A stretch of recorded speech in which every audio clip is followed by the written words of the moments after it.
Hello and welcome to another episode of Virtual Legality. I'm your host, Richard Hoeg, managing member of the Hoeg Law business law firm of Northville, Michigan. And today I'm responding to a lot of requests from people that contacted me through social media and elsewhere about this story. This is the tweet from IGN. WB Interactive has finally secured the patent to Middle-earth Shadow of Mordor and Shadow of War's signature Nemesis system after multiple failed attempts. Now, if you aren't familiar with these games, these particular games play a little bit like an Assassin's Creed, but with orcs and other enemies that can remember that you fought them and can respond and can change their position in the orc hierarchy in a way that's very, very cool. And a lot of people, when those games came out, thought would be replicated in other avenues. As it turns out, WB had actually taken steps to get the system patented, and that's been going on for years and years and years and years, only now getting approved here in February of 2021. As IGN describes it, Warner Brothers Interactive Entertainment, publishers of Middle-earth, Shadow of Mordor, and the sequel, Shadow of War, have finally managed to secure a patent for the franchise's signature Nemesis system.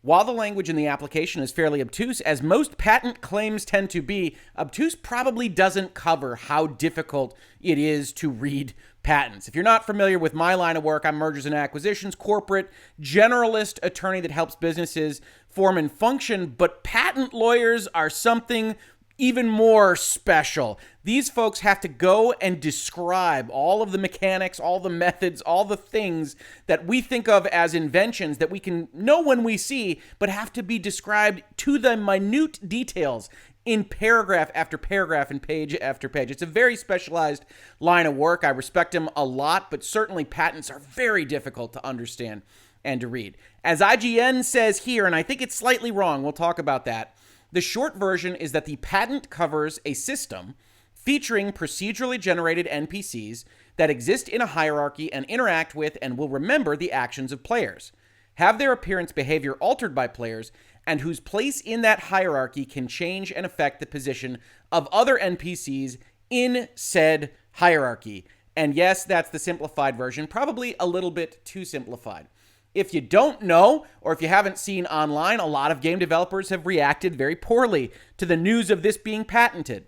Warner Brothers receives criticism for patenting Shadow of Mordor's Nemesis system here in Video Games Chronicle, which brought up a bunch of tweets from the folks like Mike Bithell.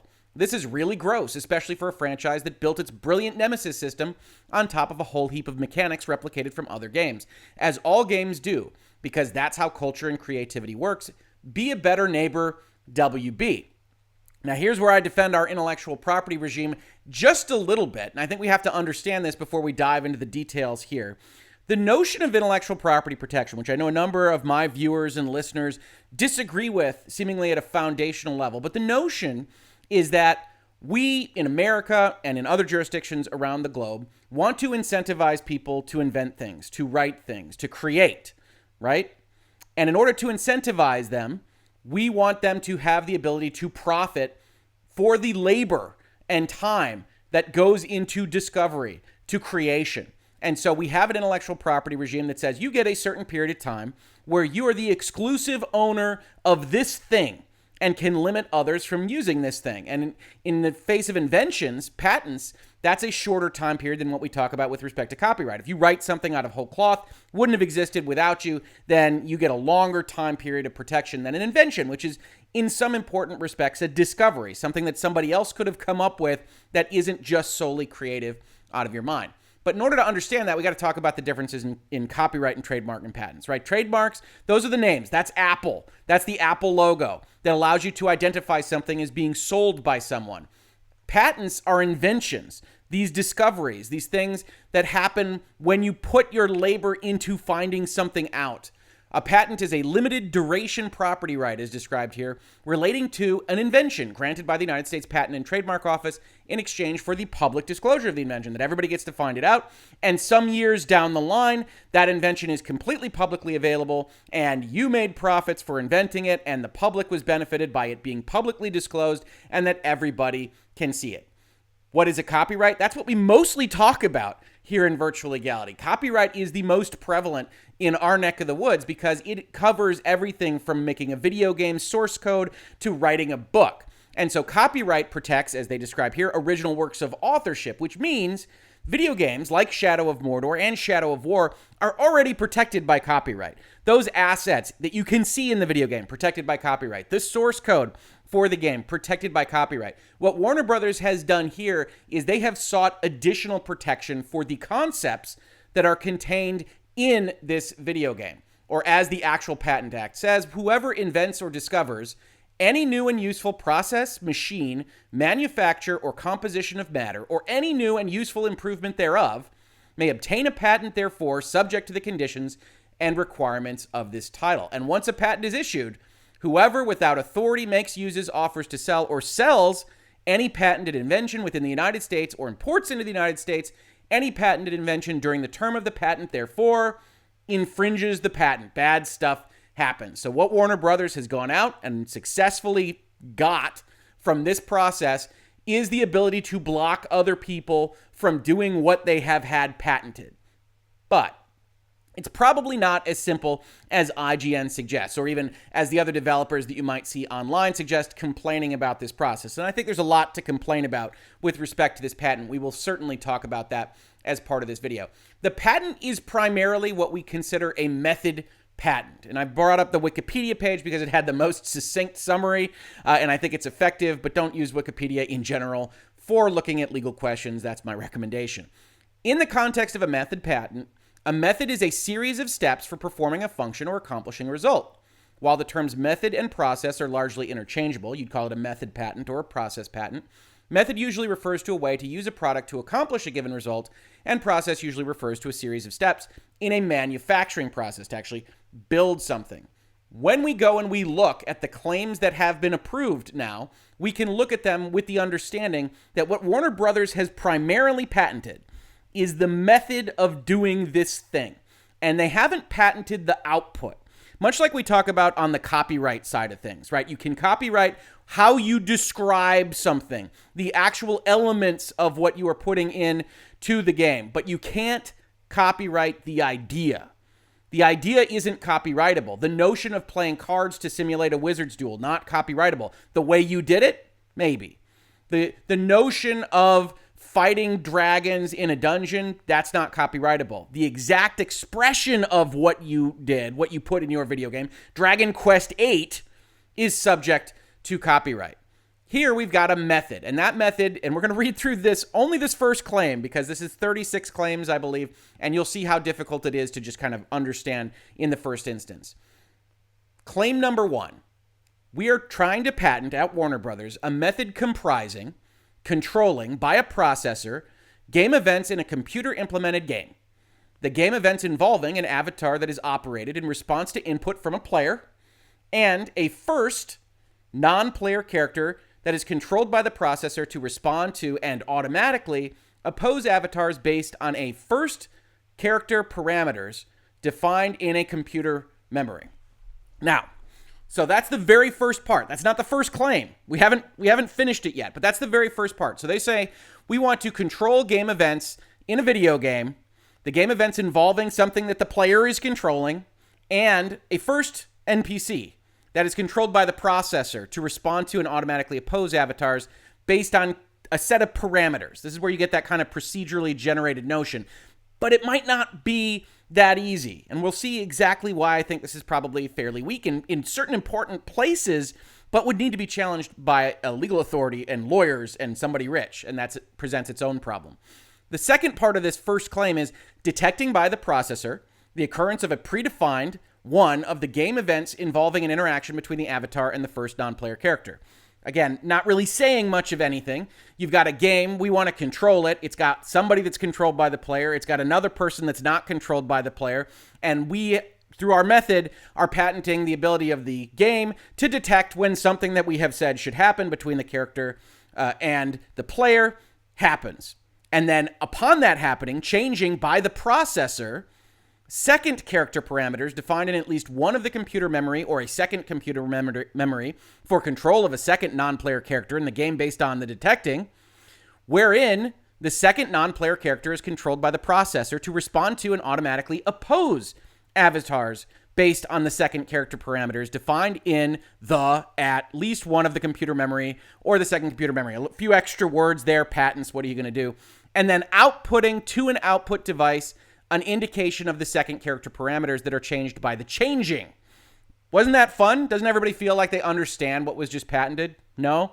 Yeah, that's the life of trying to read these kinds of patents. But suffice it to say, the important takeaway here, and this is their main claim. A lot of the rest of these claims are dependent on this claim, which doesn't make them invalid if we only invalidate the first claim, but we can get to that as well, that say, hey, the method of claim 1 further comprising things like triggering initiation of the changing based on occurrence of the predefined one of the game events selected from the group consisting of the avatar death or entry of the avatar into a new zone of play. Okay, so we can also change these kinds of things based solely on what the avatar does, whether they move to a different territory or they die. But before we get to all that, it's important to see what this is doing. So this says, when we detect something that you did to a first character, we change something on a second character.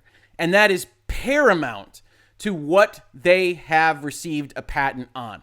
If this didn't exist, this third paragraph didn't exist, they would have a significant problem. Because wouldn't we think of something like, okay, you've got an avatar and something happens between the avatar and the first character, and the first character has something happen to it, that's not patentable, right? That's Zelda. That's Link swinging his sword at a monster in Zelda. That's anything that's ever happened in a video game. So their big trick here is to say, well, when something happens between the avatar and the first non-player character, we change parameters on a second non-player character. And then we can say, okay, and that's going to be reflected in all these various ways. It can happen on the avatar's death. It can happen based on a series of events. It can have a hierarchy in a faction, all this stuff. And that's how they've tried to make it seem novel. That's how they tried to get a patent on this. And then you see them swing back around in Claim 14. I just have to mention this to say the method of Claim 1, what we just talked about, further comprising changing by the processor the first character parameters based on detecting and outputting to at least one of the output devices or to a second output device an indication of the first character parameters that are changed by the changing of the first character parameters. Said another way, hey, that thing I just said about this paragraph making it novel, they also want to say, well, when the avatar fights the first guy's stuff could change as well. And we just go all the way through Claim 1 to get to Claim 14 to exactly what you expect in basically every video game. But that's how this patent reads. There's a lot of these kinds of things about factions and hierarchies, and the IGN summary isn't bad. It just misses this very critical component here. That is that WB got this patent because of this notion here, that they are changing a second character's parameters at the same time that the first interaction is happening with the first character. And that is what they have defined as novel, as patentable in this context. Now, I think that there's a lot of weakness here that we're going to talk about. But before we do, we have to talk about a few of the procedural things that go in respect of issuing a patent, right? First, the law says a person shall be entitled to a patent. Great. You start out with, hey, you deserve a patent. Unless the claimed invention was patented, described in a printed publication, or in public use, on sale, or otherwise available to the public before the effective filing date of the claimed invention. So, we've got a problem, right? Now, the main exception to that is a disclosure made 1 year or less before the effective filing date of a claimed invention shall not be prior art that gets you kicked out of the ability to patent an invention if it's made that 1 year before you actually filed for the patent. So we're looking at a 1 year timeline for the release of Shadow of Mordor. And we go and we look and we see that the patent was applied for in March of 2016. But Shadow of Mordor came out September 30th, 2014. You're doing the math at home. That gets you to September 30th, 2015. And then another 6 months pass before they actually file for the patent. Now, that doesn't immediately defeat it. There could be some things that didn't make it into this documentation. I can't see everything. I wasn't a part of these legal procedures. But just on its face, it looks like Shadow of Mordor should be prior art that would harm the applicability of their patent request for it being disclosed to the public before they actually went to go seek a patent. Now, does that actually happen? It's hard to say. The next item is novelty, right? A patent for a claimed invention may not be obtained if the differences between the claimed invention and the prior art, the stuff that existed out in the world, are such that the claimed invention as a whole would have been obvious before the effective filing date. In fact, one of the most preeminent ways of defeating a patent, even after it has been registered and filed with the USPTO, is to go and tell the patent examiner, well, you missed 100 things. And so when you look at these claims here, these 100 things should say you can't patent right now in 2016 because this stuff has been going on for 20 years. And in fact, if you go and you look at the dossier that the patent office put together for all of these documents, you have a patent office that spent years telling Warner Brothers that this wasn't novel enough. And if they had any weakness in these responses to Warner Brothers, the primary one might have been that they were focused on patents that were already issued. That's the primary way that you look at this if you're a patent examiner. You say, okay, we've got these patents issued, and then if you look at that patent issued, you say, well, it's an obvious thing that you would change it in this specific respect, and so we're not going to issue this new patent because it's not novel enough for these purposes. What you don't usually get dragged into these kinds of examinations is the actual on-the-ground technology, the history here. Patent officers in general aren't going to know 30 years of video games to reference, but some of them do. In this particular filing in the dossier that I saw, which I believe is in early 2020, they're rejecting Warner Brothers' claims again by saying that other people making video game claims have already concepted out all of this. In particular, the reference in this particular rejection is to Crusader Kings. Crusader Kings teaches a first non-player character that is controlled by the processor to respond to and automatically oppose avatars based on a first set of character parameters, and changing a second set of character parameters defined in at least one of computer memory or a second computer memory for control of a second non-player character in the game based on the detecting, wherein the second non-player character is controlled by the processor to respond to and automatically oppose avatars based on a second set of character parameters. But in the parenthetical, they make it a little bit more English-oriented. See the Crusader Kings game manual, where the player character has relationships with many different non-player characters, such as a court, family members, vassals, and armies, such that the different non-player characters react and respond to the player character's actions and laws made during gameplay. Note parameters are related to the character's associated statuses and traits, for instance. When the player character and or the Pope dies, other non-player characters will fill these roles. You got to believe that this patent examiner played Crusader Kings, right? And just wanted to throw this into one of the rejection letters. I love it. I love it, by the way. And this should be, in my opinion, the way a lot more of this is done if you have this knowledge to bring it, but it's not as easily evidenced as just referencing another patent or another claim in that patent when you're responding to a patent claimant like Warner Brothers here. Now, they say all this stuff about Crusader Kings, and they go on and on and on and talk about all this stuff. And then I think Warner Brothers is pretty disingenuous in kind of dismissing these claims. First, as we talked about, they point out that one of the things that people at the patent office had complained about with respect to this being obvious and non-novel, they have a description of Shadow of Mordor, how it works. And Warner Brothers says, in every example, the non-player character is itself affected by the interaction with the avatar. No second set of character parameters of a second non-player character in the game are changed based on the detecting. This fails, therefore, as an argument against what we're talking about, which is, no. When something happens between the two of you, a third party gets affected. That's our big trick. That's what's patentable. That's what's novel about this whole thing. But then when we talk about Crusader Kings, they're actually, in my opinion, really disingenuous. Reviewing the various Crusader Kings disclosures, it is unclear which characters are controlled by the player and which are non-player characters, except in limited cases such as the Pope character, which the manual states cannot be controlled by the player.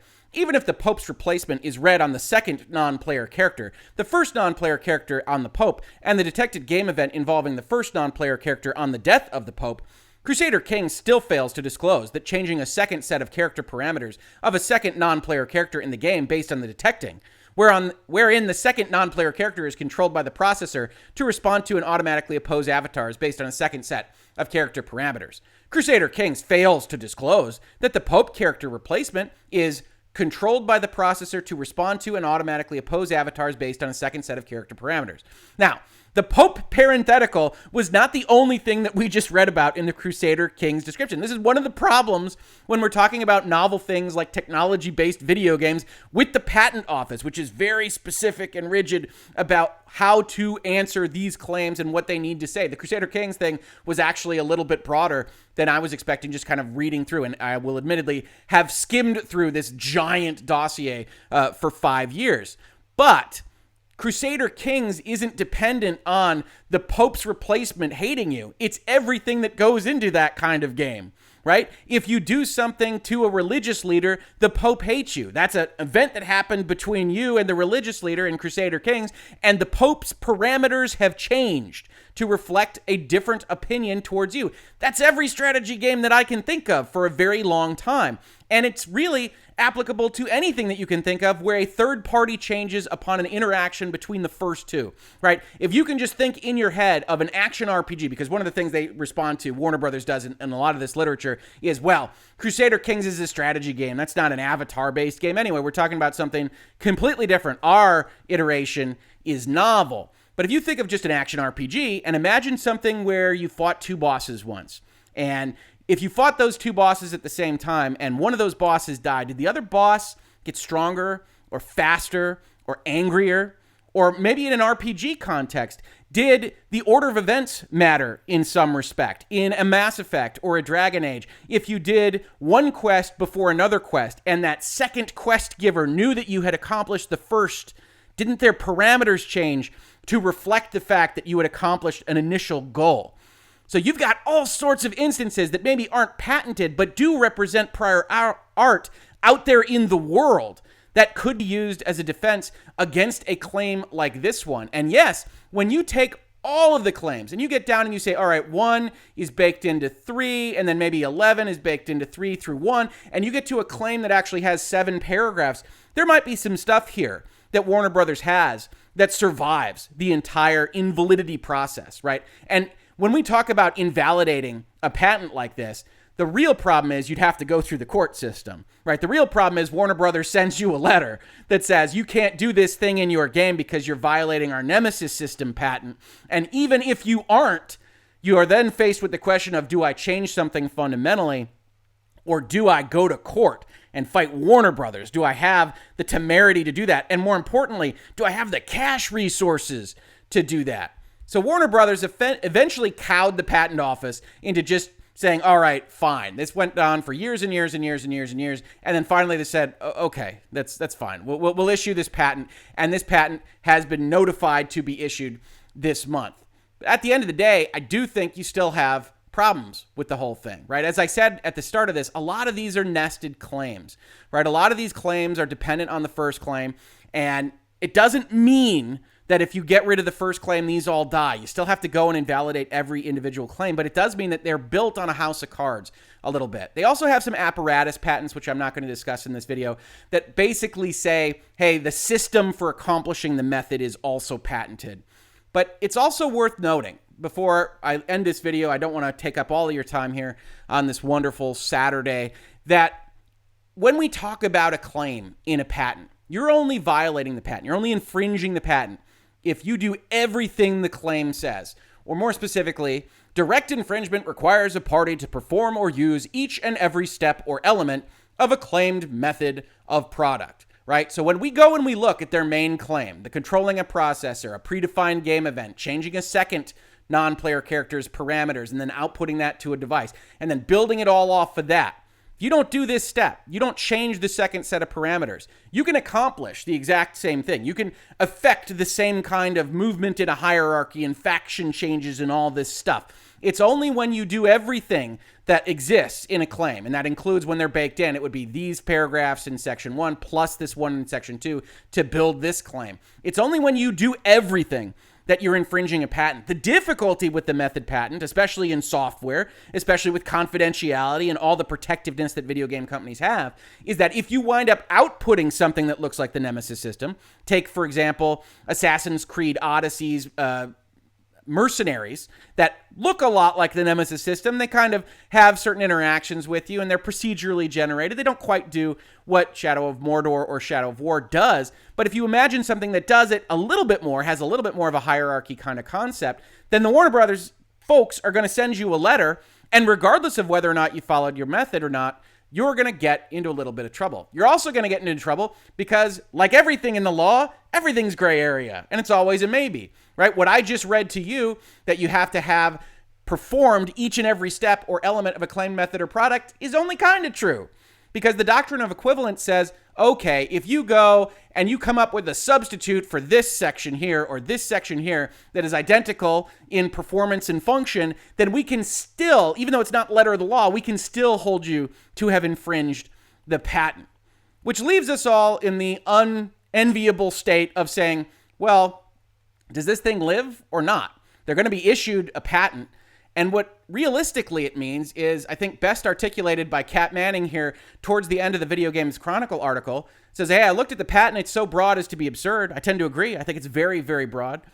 Multiple other emergent narrative systems that I've seen and worked on could be described with their language. It would probably not be legally enforceable, but I and other indie devs don't have the money to find out. And that's a common problem that we've talked about in Virtual Legality. It's the chip stack at the poker table, right? It's the DMCA takedown when it's a big giant company. It's knowing that you could potentially be in the right, but the way that the law works, the way that the patent system works in this particular instance, once you have issued it to a giant multinational corporation like Warner Brothers, you do put indie developers, smaller companies, in a bit of a lurch. Because even if they listen to Virtual Legality and they look at this and they say, well, I think there's probably a million things that I can show as prior art for these kinds of concepts, right down to things like hierarchy and factionalism and things like that. And Crusader Kings is actually a great example.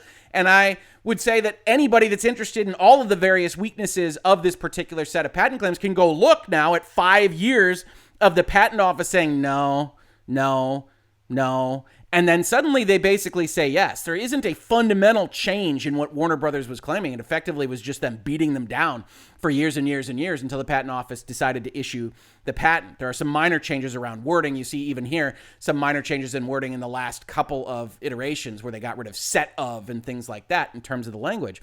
But if you're going to fight this thing, somebody with money is going to have to fight it and be willing to take a lawsuit and litigation expenses to put anything remotely like the Nemesis system in their video game. So while I am in general in favor of the intellectual property regimes in the US and other jurisdictions, I do look at this as a circumstance where the end effect is going to be much fewer attempts at trying to put a Nemesis system in your game, even if it wouldn't be violative of a patent, even if this patent might be unissuable and could be fought in court in its entirety.